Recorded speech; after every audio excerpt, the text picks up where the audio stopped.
Hello, everybody. This is Cave Cat again, here once more with the latest installment of Why I Think.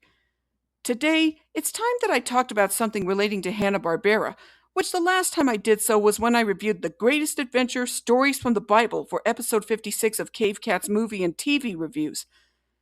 However, it's going to be a little bit different here, because today I will be talking about Jetsons the movie, as well as some details surrounding it and the Jetsons series as a whole.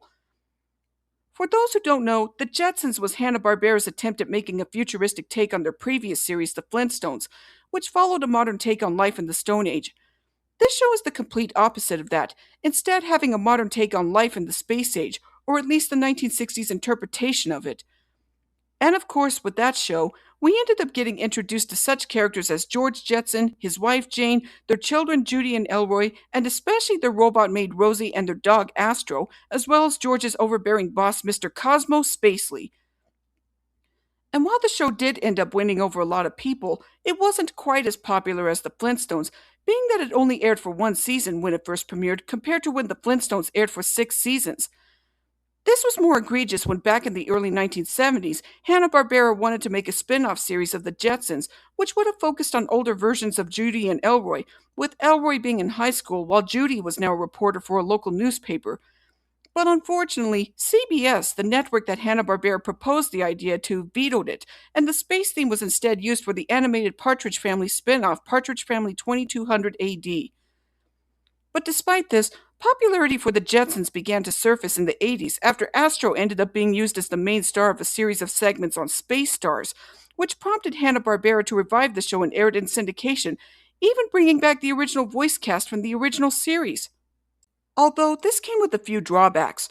Around the time that the show was revived, George O'Hanlon, the original voice of George Jetson, had suffered from a stroke that left him blind and with a short-term memory, so he had problems recording his lines until the producers would shout the lines for O'Hanlon so that he could repeat them back while recording. To that, I say bravo to the producers for having the audacity to help one of the cast members in spite of his health problems.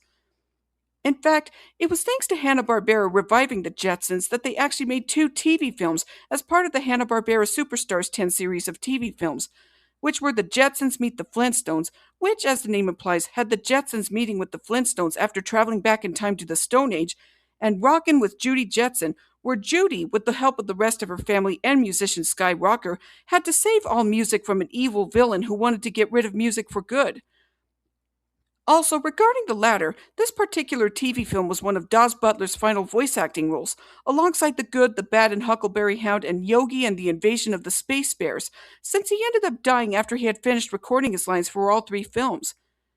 And now we get to the subject of today's video.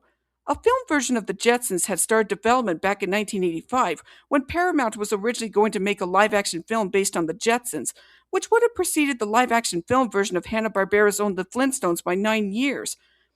Unfortunately, the project ended up falling through, and Universal ended up buying the film rights, to which we ended up getting Jetsons the movie, which was released on July 6, 1990. This film was meant to be the Jetsons' big screen debut, feeling like a huge step up from both The Jetsons Meet the Flintstones and Rockin' with Judy Jetson. However, much like what happened when the show was revived back in the 80s, this film also ended up getting struck with a huge number of drawbacks. First off, most of the original cast from the series was brought back to reprise their roles, with the exception of Daws Butler, the original voice of Elroy, who had died before he could even record any lines. It was because of that voice coordinator Chris Zimmerman had brought in her then husband Patrick Zimmerman to voice Elroy, and he actually did a pretty bang-up job replicating Daws Butler's original portrayal of the character. Next, while a lot of the actors were able to complete recording of their lines, only 2 actors did not live to see the final product. Both George O'Hanlon and Mel Blanc, the original voice of Mr. Spacely, ended up dying during production before they could finish recording their lines. It was because of this that then-fledgling voice actor Jeff Bergman ended up taking over as the voices of both George Jetson and Mr. Spacely, and much like with Patrick Zimmerman voicing Elroy, actually did a pretty good job doing a good imitation of both George O'Hanlon and Mel Blanc's portrayals. In fact, the film was actually dedicated to the memory of both George O'Hanlon and Mel Blanc.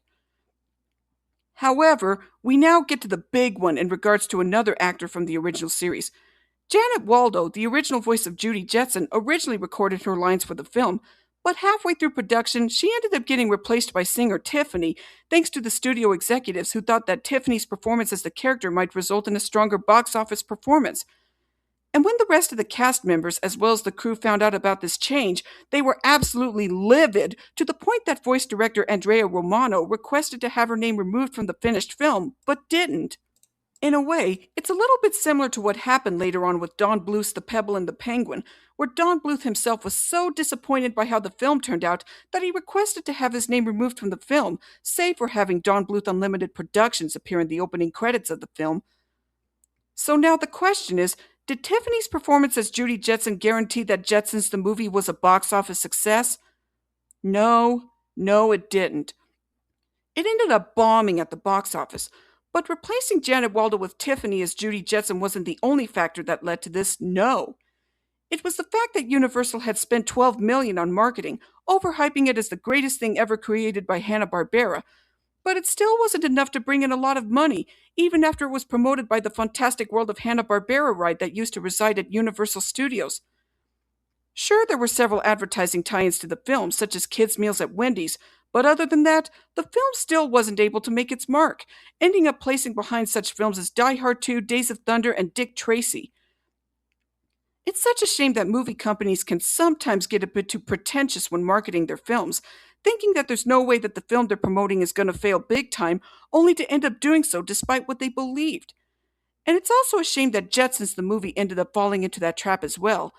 Even though Hanna-Barbera is such a legendary and respected animation studio that's known for a lot of things like the Flintstones, Yogi Bear, Scooby-Doo, and even the Jetsons. But then again, Hanna-Barbera wasn't always perfect either, since they did make quite a number of cartoons that weren't as successful as those shows were. Now, I bet you're probably wondering, even in spite of all the flaws that I pointed out about this film, what does that have to do with the title of this video? Well, even in spite of how exceedingly flawed this film is, I actually enjoyed for a many number of reasons. For one thing, the plot of the film, while nothing new, but then again what movie plot is actually pretty good. It's about Mr. Spacely opening a brand new sprocket factory on a seemingly uncharted asteroid in order to reach his goal of making more sprockets in the hopes of reaching 1 million sprockets. However, problems end up arising when the factory starts getting seemingly sabotaged for no apparent reason. In fact, Mr. Spacely actually went through 4 different vice presidents that ended up leaving when things at the factory started getting a little too out of hand. So it's because of this that he has no other choice now but to name George Jetson as the new vice president of the factory. So George and the rest of the family end up moving to where the factory is, where they end up meeting quite a number of interesting new characters.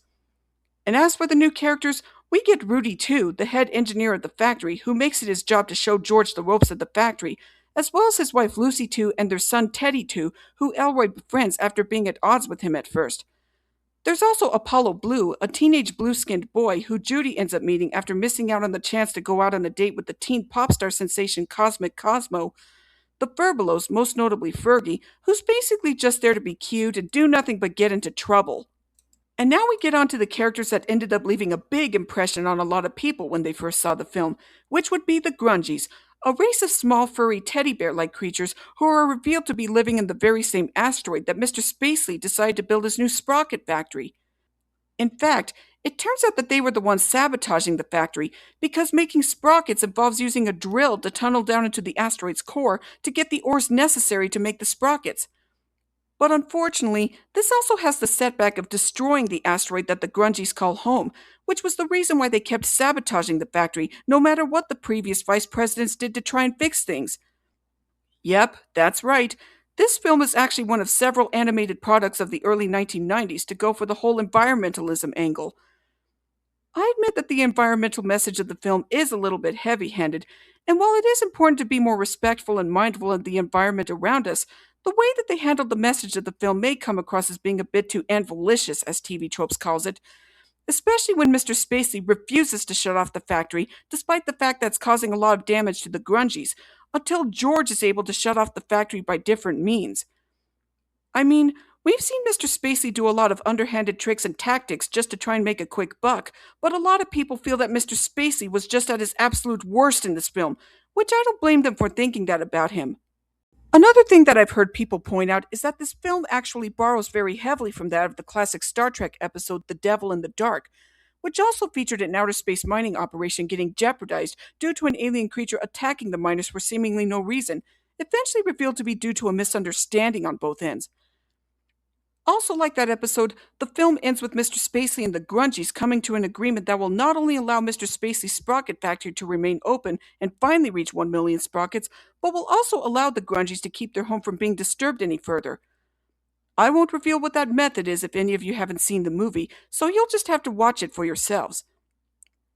And also, regarding more about the environmental message of the film, the beginning of the film did have some slight hints about that, especially the question of why the people of the future lived in houses that were elevated high above Earth, and why we never saw the ground. But then again, the rejected Jetsons spin-off was going to focus on Judy having to investigate the secrets regarding the elephant in the room, which was the fact that people had to live in houses that were suspended high above the ground. And apparently, the reason for that is a lot more sinister than we think it to be. Maybe it is for the best that that spin-off got retooled into Partridge Family 2200 AD, as I mentioned before. Now, I know you're probably asking, come on, Cave Cat, why do you like this movie so much? Well, for one thing, this is a movie that one of my uncles owned on VHS, and I would often watch it whenever me and my family would come to visit him. And even in spite of the fact that this film ended up failing rather miserably at the box office, it's actually become somewhat of a cult film despite being based off of a well-known animated franchise. And I admit that even in spite of the various problems that this film has, as well as the fact that it didn't do so well at the box office, it's still an entertaining and captivating film that still manages to really showcase what George and the rest of the Jetson family go through after George has been promoted as vice president, and how they end up having to cope with the fact that George ends up not having enough time for the family thanks to his new position. A lot of families who have to deal with having to work late jobs can definitely relate to what George and his family go through in this movie. And even though George ends up focusing too much on his job to try and make sure that Mr. Spacely's goal does not end up in vain, you can't help but feel sorry for all that he ends up going through in regards to trying to get the factory back up to speed without knowing the truth of what's really going on at first. Especially since after George realizes what his actions at the factory have been doing to the Grungies, as well as the fact that Elroy nearly dies in a landslide caused by the factory starting up, this time he's able to stand up to Mr. Spacely and let him know that what he's been doing to the Grungies is completely inconsiderate and dangerous. Environmental activists can also relate to all that's been happening in this film, especially after seeing George stand up for the Grungies after realizing that Mr. Spacely knew all along about innocent life forms living in the asteroid, but still went ahead with trying to drill into the asteroid with no regard for what his actions have been doing to the entire Grungy community. It's also very cathartic to see Mr. Spacely get told off for his insensitive and underhanded actions, all because he wanted to accomplish his goal of making more money from reaching 1 million sprockets. And also, as I mentioned earlier, to see Mr. Spacely and the Grungies work out a compromise at George's urging is also very satisfying, since it really shows that even in spite of all the trouble that the Grungies caused in sabotaging the factory, they're still willing to work with Mr. Spacely and find a more ethical way of helping him reach his goal, all while Mr. Spacely is also humbled by George into allowing the Grungies to keep their home. Another thing I have to point out about this film is the music, which was composed by John Debney, which, fun fact for you, this film was actually his very first score for a feature film after previously scoring music for several TV shows. Especially his rendition of the original Jetsons theme, which is an absolute banger. In fact, his career actually went very far after this film, and not to mention that over 3 decades later, he would actually go on to compose the score for the Garfield movie, which I previously did a Why I Think video of 2 years ago. And it's not just the score of the film that really hits, but there's also quite a number of songs performed by Tiffany herself. Yes, even though Tiffany's portrayal as Judy Jetson rubbed a lot of people the wrong way, she still managed to show off her singing talents for this film, even if this was around the time that Tiffany wasn't as popular as she was back in the mid to late 1980s. Despite this, however, the one song that really stood out to a lot of people when they saw the film would be You and Me, which is cited as being the best song in the entire movie. In fact, Tiffany was originally just going to serve as Judy's singing voice for the film, while Janet Waldo still would have recorded her lines as Judy. But it was thanks to Universal's decision to have Tiffany take over the role altogether that completely stymied that plan, as mentioned before. But moving on from that, even if the film does have its problems, such as the fact that it was originally slated for a Christmas 1989 release, only to be pushed back to summer 1990 in order to avoid competition with other films that were released at the time, this was a huge undertaking to bring the Jetsons to the big screen, even after Hanna-Barbera had previously produced and released Hey There, It's Yogi Bear and the Man Called Flintstone back in the 1960s. And it's not just theatrical films based on the shows that Hanna-Barbera created, but you may recall that they also did theatrical film adaptations of Charlotte's Web and Heidi later on down the line before making Jetsons the movie. But even in spite of the fact that Hanna-Barbera didn't make very many theatrical films, it's still good that they tried to step up their game by making film adaptations of several of their shows, even if some of the films they made weren't big hits when they were first released. Though this was mainly because Hanna-Barbera was mostly known for their animated series and animated specials, and not really well known for making theatrical films. But whether you like some of their films or not, you can't deny that it was such a big deal to see such characters as Yogi Bear or Fred Flintstone on the big screen back in those days.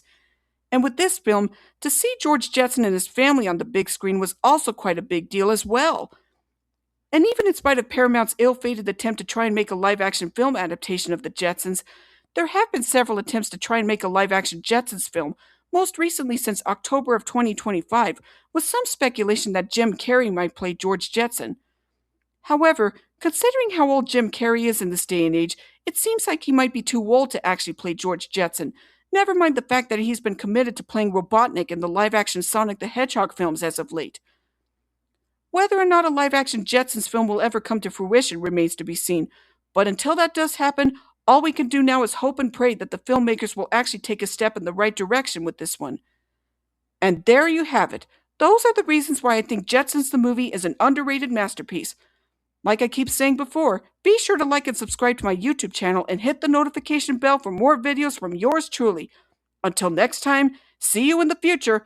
And also, as Astro said, "Right, love you, Rorge."